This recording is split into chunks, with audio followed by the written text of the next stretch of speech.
AP YCP నేత మాచర్ల నియోజకవర్గ మాజీ ఎమ్మెల్యే పిన్నెల్లి రామకృష్ణారెడ్డి ఇప్పటికే జైల్లో ఉండడం చూస్తున్నాం మనం. సో ఎలక్షన్ నేపథ్యంలో ఏకంగా ఈవీఎంని ధ్వంసం చేయడమే కాకుండా అధికారులపై కూడా దాడి చేసే ప్రయత్నం చేశాడు. పూర్తిగా కూడా అక్కడ రెచ్చగొట్టి పరస్పర దాడులకు కూడా దిగే విధంగా రెచ్చగొట్టాడంటూ కూడా పలు కేసులు నమోదయ్యాయి. ఈ కేసులో పిన్నెల్లి రామకృష్ణారెడ్డి అరెస్ట్ చేశారు పోలీసులు. ప్రస్తుతం ఆయన జైల్లో ఉన్నారు. అయితే మరొకసారి పిన్నెల్లి రామకృష్ణారెడ్డి బెయిల్ పిటిషన్ మూచేశారు. ఈరోజు హైకోర్టులో వైసీపీ నేత పిన్నెల్లి రామకృష్ణారెడ్డి బెయిల్ పిటిషన్పై విచారణ కొనసాగుతుంది. నిన్న హైకోర్టులో ఇప్పటికే 2 వర్గాల వాదన ముగిసింది. ఈరోజు పిన్నెల్లి బెయిల్ పిటిషన్పై తుది తీర్పు వచ్చే అవకాశం కనబడుతోంది. జూన్ 26 నుంచి కూడా నెల్లూరు జైల్లో ఉన్నారు పిన్నెల్లి. ఏకంగా వైసీపీ అధినేత మాజీ ముఖ్యమంత్రి జగన్ కూడా ములాఖత్లో వెళ్లి పిన్నెల్లిని కలిశారు. ఆ తర్వాత పిన్నెల్లి ఒకసారి బెయిల్ పిటిషన్ దాఖలు చేసినప్పటికీ బెయిల్ జారీ కాలేదు. బెయిల్ పిటిషన్కి సంబంధించి నిరాకరించబడింది. ఈసారి ఏకంగా హైకోర్టుకు వెళ్లారు. ఆయన వాదన వినిపించింది. హైకోర్టులో 2 వర్గాల వాదన విన్న తర్వాత ఈరోజు తుది తీర్పు ఇచ్చే అవకాశం కనబడుతోంది. అయితే జిల్లా కోర్టులో 2 సార్లు పిన్నెల్లి బెయిల్ పిటిషన్ కొట్టివేశారు. షరతులకు కట్టుబడి ఉంటానని బెయిల్ ఇవ్వాలని పిన్నెల్లి కోరినప్పటికీ బెయిల్ దొరకలేదు. ఇక ఎన్నికల టైంలో టీడీపీ ఏజెంట్ నంబూరి శేషగిరిరావుపై దాడి కేసులో కూడా పోలింగ్ తర్వాత కారంపూడిలో సీఐ నారాయణస్వామిపై దాడి కేసులో కూడా బెయిల్ ఇవ్వాలని పిన్నెల్లి పిటిషన్ దాఖలు చేశారు. ఒక్కసారి మా ప్రతినిధి రామారావు దగ్గరికి వెళ్దాం. ఎస్ రామారావు, వైసీపీ నేత మాచర్ల నియోజకవర్గ మాజీ ఎమ్మెల్యే పిన్నెల్లి గతంలో అధికారులపై దాడి కేసులో కావచ్చు, ఈవీఎం ధ్వంసం కేసులో కావచ్చు, ప్రస్తుతం జైల్లో ఉన్నారు. ఆయన కింది స్థాయి కోర్టులో పలుమార్లు వెళ్ళి మీరు ఏ కండిషన్ ఇచ్చినా కట్టుబడి ఉంటానని చెప్పినప్పటికీ బెయిల్ రాలేదు. అక్కడ బెయిల్ నిరాకరణ గురైంది. ఇప్పుడు ఏకంగా హైకోర్టుకు వెళ్లారు. సో ఎటువంటి వాదనలు కొనసాగాయి? పిన్నెల్లి బయటికి వస్తే ఎటువంటి అంటే బయటికి వస్తే ఆధారాలు నివంచన చేసే అవకాశం కానివ్వచ్చు, మరింతగా కార్యకర్తలు రెచ్చగొట్టే అవకాశం ఉన్నట్టుగా ఇటు ప్రభుత్వం కూడా అంచనా వేస్తూ అధికారులు అంచనా వేస్తున్నారు. సో ఎటువంటి వాదనలు నడిచాయి? ఈరోజు బెయిల్ తుది తీర్పు ఏం రాబోతోంది ఈ పిటిషన్ పైన?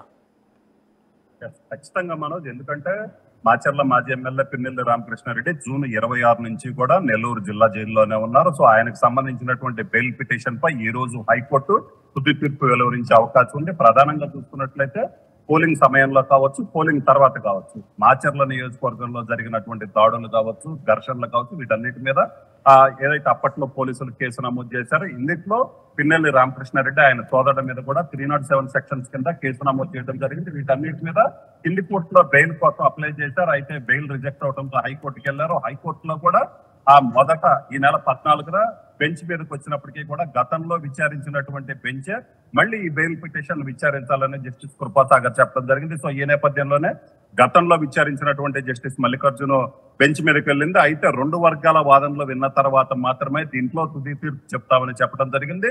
ఈ నేపథ్యంలోనే నిన్న 2 వర్గాల వాదనలు కూడా పూర్తి స్థాయిలో వినడం జరిగింది. పిన్నెల్లి తరపు న్యాయవాదులు అయితే మాత్రం క్లియర్ గా పిన్నెల్లి రామకృష్ణారెడ్డి మీద ప్రభుత్వ పెద్దలు కక్ష సాధింపు వైఖరి అవలంబిస్తున్నారు. ఈ నేపథ్యంలోనే ఆయనకు సంబంధించి తప్పుడు కేసులు కూడా నమోదు చేయడం జరిగిందని చెప్పారు. అలాగనే ఏదైతే తమ క్లయింట్ అయినటువంటి పిన్నెల్లి రామకృష్ణారెడ్డికి బెయిల్ ఇవ్వాలని కూడా హైకోర్టును అభ్యర్థించడం జరిగింది. అలాగనే ఇక్కడ ఎటువంటి షరతులు విధించినప్పటికీ కూడా షరతులకు కట్టుబడి ఉంటామని కూడా పిన్నెల్లి తరపు న్యాయవాదులు చెప్పడం జరిగింది. మరోవైపు ప్రభుత్వం తరపు న్యాయవాదులు కూడా పిన్నెల్లి బెయిల్ పిటిషన్ కి సంబంధించి బెయిల్ పిటిషన్ ఇవ్వద్దు, బెయిల్ పిటిషన్ ఇచ్చినట్లయితే సాక్షులను ప్రభావితం చేసే అవకాశం కనబడుతుంది, అందుకనే బెయిల్ ఇవ్వద్దని కూడా పిన్నెల్లి తరపు న్యాయవాదులు కూడా కోరారు. ఏదైతే పిన్నెల్లికి వ్యతిరేకంగా ప్రభుత్వం తరపు న్యాయవాదులు కూడా కోరటం జరిగింది. వీటన్నిటికీ సంబంధించి 2 వర్గాల వాదనలు కూడా పూర్తి స్థాయిలో వినడం జరిగింది. సో 2 వర్గాల వాదనలు విన్నటువంటి హైకోర్టు తీర్పును ఈ రోజు వెలువరించనుంది. మొత్తం మీద చూసినట్లయితే జూన్ 26 నుంచి అంటే దరిదాపుగా 2 నెలల నుంచి కూడా పిన్నెల్లి రామకృష్ణారెడ్డి నెల్లూరు జిల్లా జైల్లోనే ఉన్నారు. అయితే ఏదైతే మాచర్ల నియోజకవర్గం, పల్నాడు జిల్లాలోని మాచర్ల నియోజకవర్గానికి సంబంధించి చూసుకున్నట్లయితే అక్కడ ఉద్రిక్త పరిస్థితులు కావచ్చు, దాడులు కావచ్చు, దేశవ్యాప్తంగా సంచలనం సృష్టించే, అలాగే ఈవీఎం ధ్వంసం కావచ్చు, అక్కడ ఒక మహిళను బెదిరించినట్టు రామారావు పిన్నెల్లికి సంబంధించి కొంత వివాదం కొనసాగింది గతంలో. ఎందుకంటే ఏకంగా మాచర్ల నియోజకవర్గంలో ఎన్నికల తర్వాత సుమారుగా 2-3 రోజుల పాటు కూడా ఒక యుద్ధ వాతావరణం నెలకొంది. సో అధికారిపై కూడా దాడి చేసిన ఒక ఆరోపణ కూడా ఉంది. మరోవైపు ఎస్సీ అట్రాసిటీ కేసు కూడా నమోదైనట్టుగా తెలుస్తోంది. సో వీటన్నిటి కేసుల నడుమ ఎన్ని వాదనలు వినిపించినప్పటికీ కూడా బయటికి వస్తే అధికారులు ఇప్పటికే కొంత పరిస్థితి అదుపు తప్పుతోంది, కొన్ని చోట్ల దాడులు జరుగుతున్నాయి, ఆంధ్రప్రదేశ్ రాష్ట్రంలో వింటున్నాం కాబట్టి ఆయన బయటికి వస్తే ఏ రకంగా ఉండబోతోంది అంటూ అంచనా వేస్తున్నారు. ముఖ్యంగా ఆయన బయటికి వచ్చేటువంటి అవకాశం కనబడుతోందా? సో దీనికి సంబంధించి అయితే రెండు వర్గాలకు సంబంధించినటువంటి న్యాయవాదులు ఏదైతే పిన్నెల్లి తరపు న్యాయవాదులు అలాగే ప్రభుత్వం తరపు న్యాయవాదులు కూడా తమ వాదనలో వినిపించడం జరిగింది. ప్రధానంగా చూసినట్లయితే శాంతి భద్రతల సమస్య కావచ్చు, ఇతర అంశాలు ఏదైతే కేసులకు సంబంధించినటువంటి విచారణ జరుగుతుంది. సో ఈ విచారణని ప్రభావితం చేసే అంశాల మీదనే ప్రభుత్వం తరపు న్యాయవాదులు ప్రధానంగా ప్రస్తావించడం జరిగింది. పిన్నెల్లికి బెయిల్ ఇచ్చినట్లయితే ఈ కేసులో విచారణకు సంబంధించి కొంత ప్రభావితం చేసే అవకాశం ఉందని కూడా ప్రభుత్వం తరపు న్యాయవాదులు ప్రధానంగా చెప్పినటువంటి లేవనెత్తినటువంటి అంశం ఏదైతే ఉందో ఇది ప్రధానంగా ఉంది.